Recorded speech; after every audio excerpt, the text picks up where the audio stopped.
Shalom, shalom, mishpocha. Welcome to another edition of Ray Bash's Ramblings. Today I'm going to be speaking about how does one give to the ministry? When I pose that question, how does one give to the ministry, what's the first thing that pops into your mind? More times than not, most people will say, well, giving financially, breaking out the checkbook or the pocketbook and, giving to the ministry.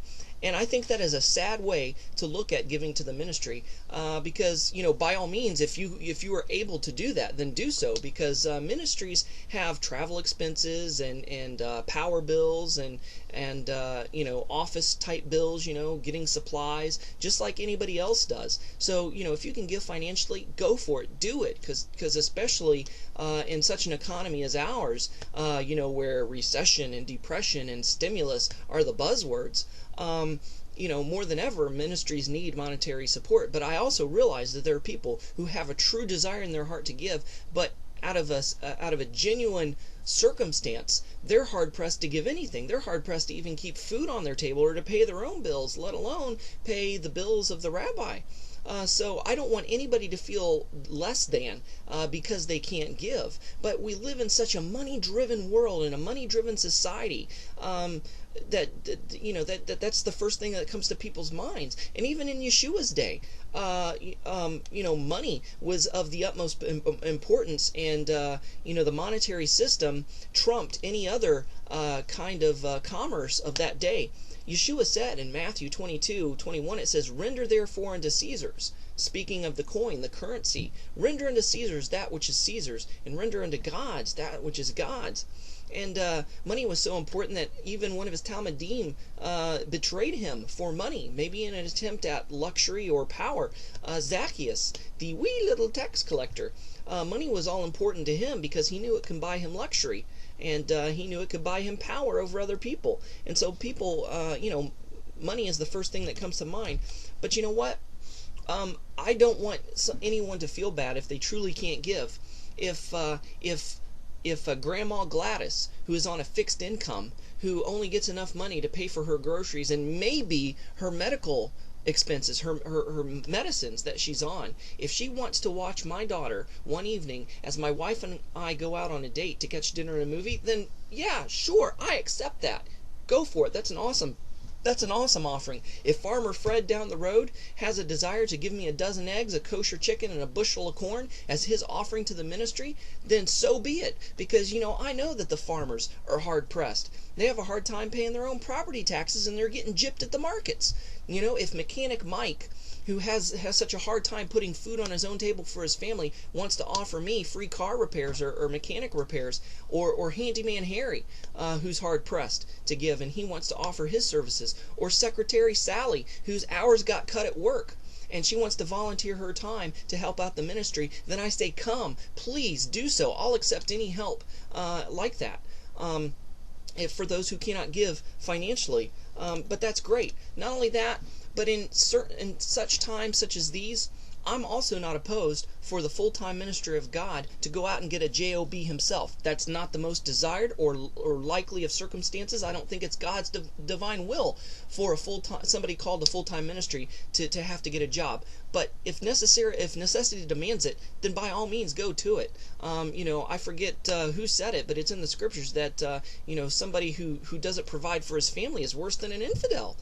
And I am called to full-time ministry. I don't have the luxury to be a full-time minister and be fully supported, in the ministry at this point. So I have a part-time job. And Rav Shaul, well, bless God, if it's good enough for Paul and Silas, then it's good enough for me. I've heard that all my life, and I say it applies to this situation right here too, because Rav Shaul had an occupation to fall back on when times were tough and he wasn't getting the financial contributions he needed from the various kehillats he ministered to. He went back to making talits. In the King James, it's called being a tent maker. He made talits for a living, and he was able to fall back on that profession. And if a well-schooled, well-trained rabbi, trained by the famous Gamaliel, it's not below him to resort to an occupation of making holy talits for people and having that for his income, for his ministry, then it's not below me to have a job too. It bothers me when I see ministers online or on television who said, Oh, we need $1,000 or our house is going into foreclosure, or we need this or the power is going to be shut down. You know what? There's rare and genuine cases where that happens.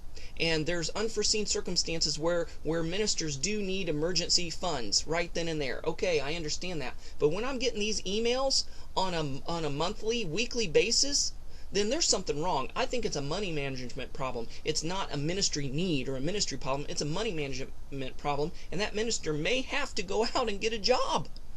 You know, I'd hate for that to happen, but that may be the case. Not only that, but people are trepidatious to give when they see these evangelists with gaudy clothing and jewelries and having personal jets and have air-conditioned dog houses for their little mutts. You know, that's horrible. And that shouldn't be. But, you know, if you're in a situation where you can't give monetarily, you know, especially if you don't have a synagogue or a ministry that you regularly give to, and say that people minister to you online, you're ministered to by rabbis online. Well, you know what? If you're a computer whiz and you can offer your computer skills, or if you can offer proofreading skills for ministers online, and that's what you want to do, as your contribution to their ministry because you can't give financially, then great, do it. Do whatever you can. If you are in a genuine situation where you just genuinely can't give to the ministry monetarily, then by all means do what you can. I know I would accept it as an offering, and I'd be honored that you have a heartfelt desire to give in such a way. But you know what? Even if you can't give a lot, I had one dear person give $100 to the ministry, and they felt bad because that wasn't enough. And I'm like, gee, I'm used to getting 5 and 10s, and you think that 100 wasn't enough? Well, God bless you. Thank you so much. And then I had another lady who could only give 20, and she felt really bad. She says, this is just all I got. I said, you know what? I don't care if you gave $1. If that's all you can give, and that came from your heart, and that came from a true desire to give to the ministry because of your love for Hashem, then Baruch Hashem, don't feel a bit bad for that. Especially if you have a disabled husband that you're taking care of, or you have, kids that you're providing for and putting food on the table. Do whatever you can. When you think of giving to the ministry, just don't think monetarily. Just don't think money. Think what can you do? If I can modify the words of JFK, where he said, "Think not what your country can do for you, but ask what can you do for your country." So ask not what your rabbi can do for you, but ask what can you do for your rabbi. Shalom and Shavua Tov Mishpacha.